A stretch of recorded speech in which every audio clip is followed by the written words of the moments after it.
नमस्कार. अभिव्यक्तीतर्फे मी दिनेश आपणा सर्वांचं हार्दिक स्वागत करतो.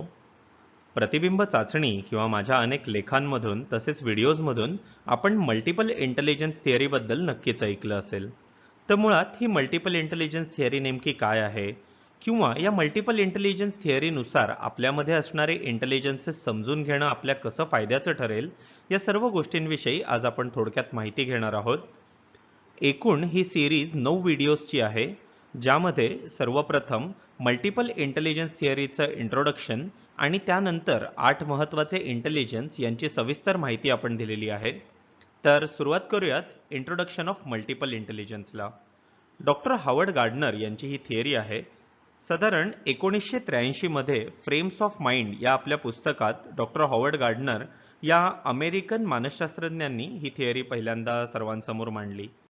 तर या थिअरीनुसार काय, प्रत्येक व्यक्तीमध्ये वेगवेगळ्या प्रकारचे इंटेलिजन्स असतात आणि इंटेलिजन्स समजून घ्यायची आत्ताची जी ट्रॅडिशनल पद्धत आहे ती एखाद्या व्यक्तीचं तर्क, गणिते सोडवण्याची क्षमता, ॲनालिसिस ॲबिलिटी आणि त्याचा भाषेचा वापर यावरनं ती व्यक्ती किती हुशार आहे या गोष्टींना जज करत असते, किंवा फार फार तर IQ टेस्टवरून.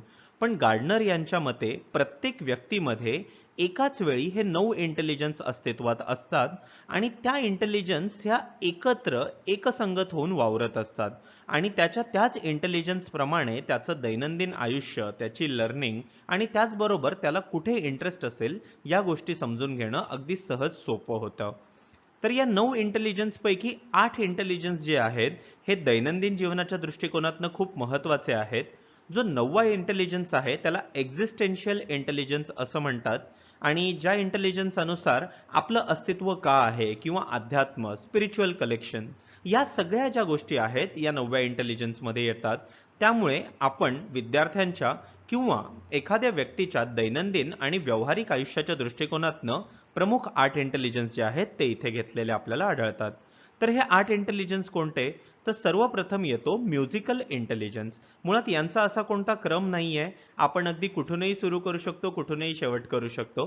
तर म्युझिकल इंटेलिजन्स, त्यानंतर येतो bodily kinaesthetic intelligence, interpersonal intelligence, verbal किंवा लिंग्विस्टिक इंटेलिजन्स, लॉजिकल और mathematical intelligence, naturalist intelligence, intrapersonal intelligence आणि व्हिज्युअल स्पॅशियल इंटेलिजन्स. तर मुळात हे जे इंटेलिजन्स आहेत यांना सोप्या भाषेत सांगायचं तर body smart people, people smart people, word smart people, logic smart people, nature smart people, self smart people, picture smart people and music smart people. म्हणजे काय, तर त्या क्षेत्रांमध्ये किंवा त्या ठराविक गोष्टी ज्यांच्या इंटेलिजन्समध्ये जास्त असतात ते त्या ठिकाणी आपला कल दाखवत असतात. थोडीशी आपण यांची सविस्तर माहिती घेऊ. तर लिंग्विस्टिक इंटेलिजन्स म्हणजे काय? आता लिंग्विस्टिक इंटेलिजन्सवरनं तुम्हाला अंदाज आला असेल की लँग्वेजशी संदर्भात असलेला हा एक इंटेलिजन्स आहे. मग एखादी व्यक्ती आपली भाषा किती चांगल्या प्रकारे वापरतेय, मग ती लिखाणात असू देत किंवा बोलताना असू देत, ज्यांचा लिंग्विस्टिक इंटेलिजन्स हा स्ट्रॉंग असतो त्यांचं बोलणं, लिखाण किंवा दुसऱ्याला कथा सांगणं हे खूप चांगलं असतं. त्यांना शब्द ऐनवेळी कधीच दगा देत नाहीत. इनफॅक्ट त्यांना सहज नवीन नवीन शब्द सुचतात, नवीन शब्द लवकर त्यांच्या संग्रही साठून जातात. कधीही गप्पा मारत असताना यांचं बोलणं जे आहे ते आपल्याला खूप जास्त इम्प्रेस करून जात असतं. ज्यांचा लिंग्विस्टिक इंटेलिजन्स स्ट्रॉंग असतो अशांना नवनवीन भाषा शिकायची आवड असते आणि इनफॅक्ट नवीन भाषा शिकताना त्यांना येणाऱ्या अडचणी देखील कमी असतात.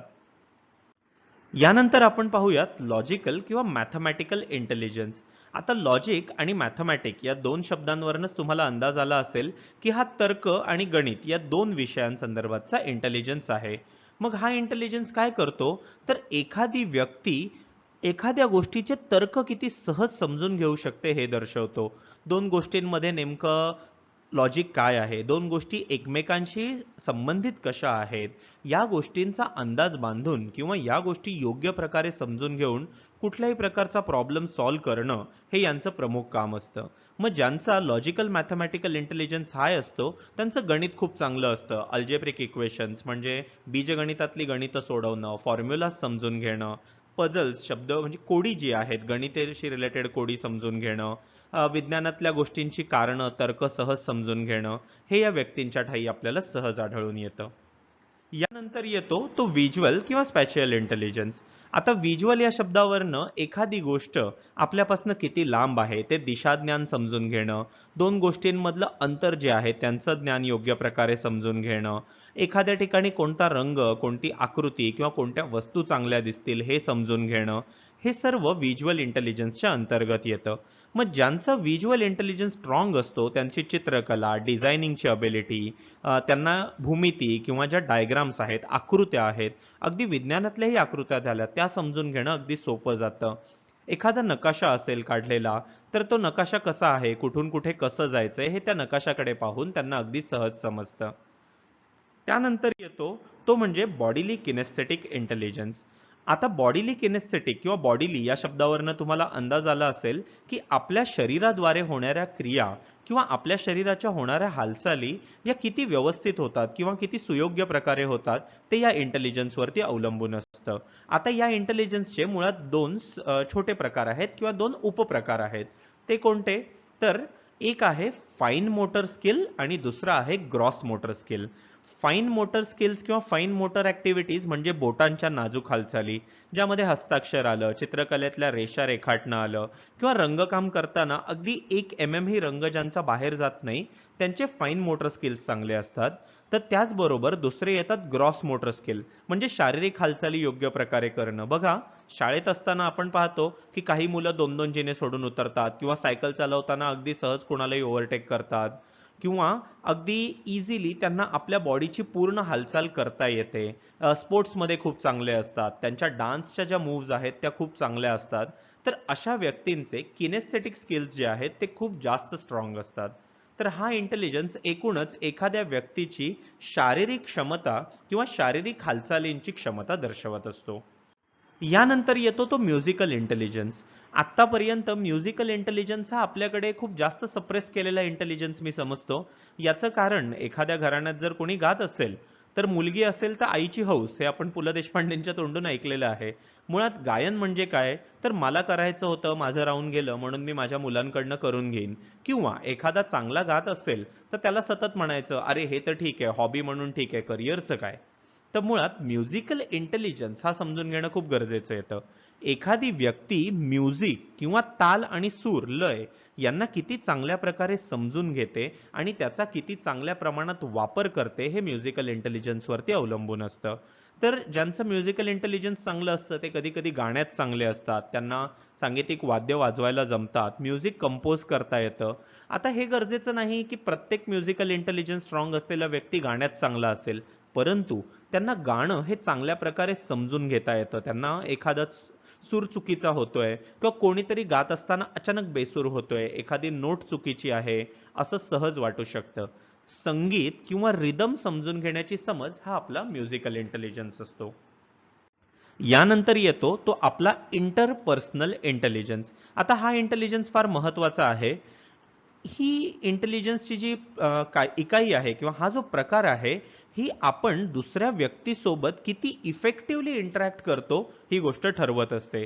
मग ज्यांचा इंटरपर्सनल इंटेलिजन्स हाय असतो त्यांचं कम्युनिकेशन स्किल, लीडरशिप किंवा मीडिएशन, ज्याला आपण एक प्रकारे मध्यस्थी करणं म्हणतो, ते खूप चांगलं असतं. मग इंटरपर्सनल हा शब्द काय दर्शवतो? तर ही व्यक्ती आपल्या स्वतःच्या आणि समोरच्याच्या भावना, त्यांचं म्हणणं योग्य प्रकारे समजून घेऊ शकते आणि त्यांना अगदी सोप्या भाषेत कोणतीही गोष्ट समजून सांगू शकते.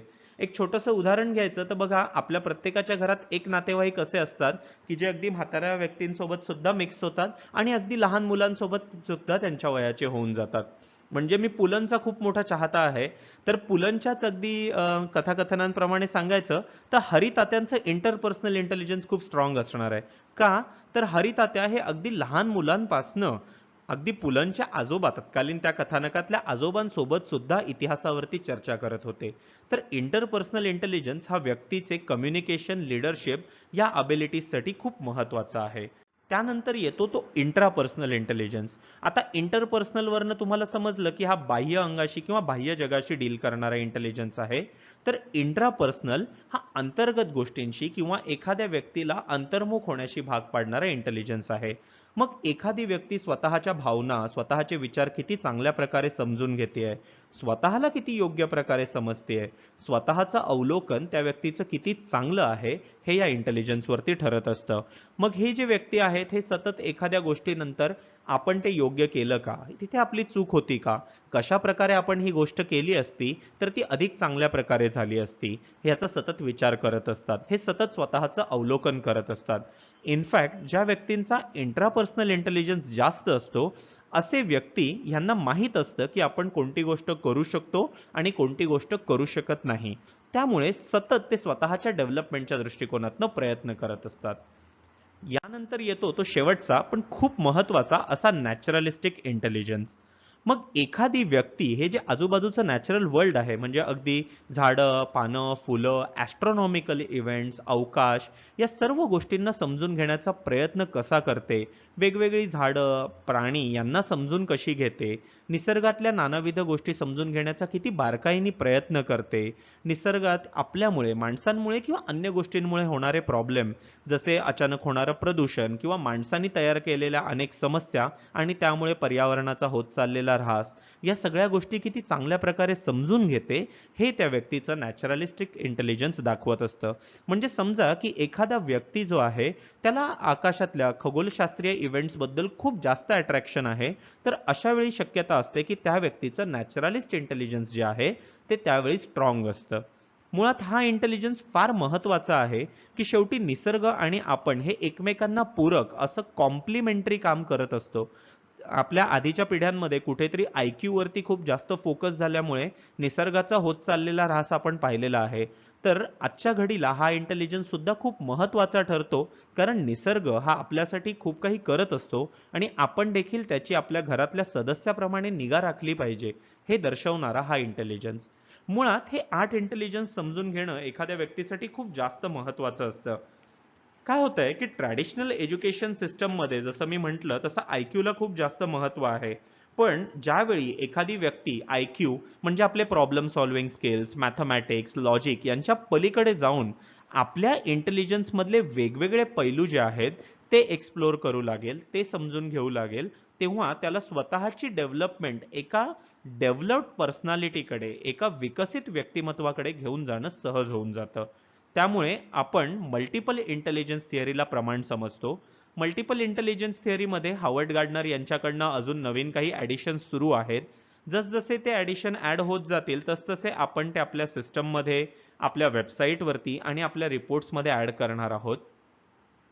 एखाद्या व्यक्तीचे मल्टिपल इंटेलिजन्स समजल्यानंतर आपल्याला त्या व्यक्तीच्या व्यक्तिमत्व विकासाचा जो प्लान आहे, ॲक्शन प्लान, तो योग्य प्रकारे तयार करता येतो. आणि त्याचबरोबर त्या ॲक्शन प्लॅनमुळे त्या व्यक्तीची सेल्फ अवेअरनेस वाढते आणि नेमकं आपण कुठल्या क्षेत्रात प्रगती केली पाहिजे हे कळल्यामुळे एक चांगली सोसायटी, एक चांगला समाज निर्माण होतो. त्यामुळे आपण मल्टिपल इंटेलिजन्स थिअरीचं जे महत्त्व आहे ते ओळखून याचा समावेश आपल्या सर्व प्रोग्राम्समध्ये केलेला आहे.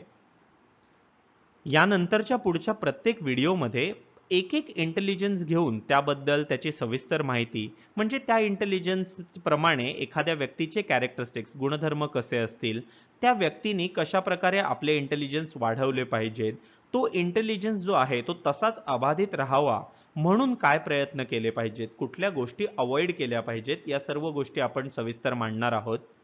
तर मी आशा करतो की आपल्याला या व्हिडिओतनं मल्टिपल इंटेलिजन्स विषयी थोडीफार माहिती मिळाली असेल. जर आपल्या काही शंका असतील तर त्या आपण आम्हाला कमेंट्सद्वारे जरूर कळवू शकता. आपला बहुमूल्य वेळ आम्हाला दिल्याबद्दल धन्यवाद. आपल्या स्क्रीनवरती अभिव्यक्तीची वेबसाईट आणि कॉन्टॅक्ट नंबर दोन्ही दिलेला आहे. जर आपल्याला काही शंका असतील किंवा काही सल्ला हवा असेल तर आपण आम्हाला आवर्जून संपर्क करू शकता. धन्यवाद.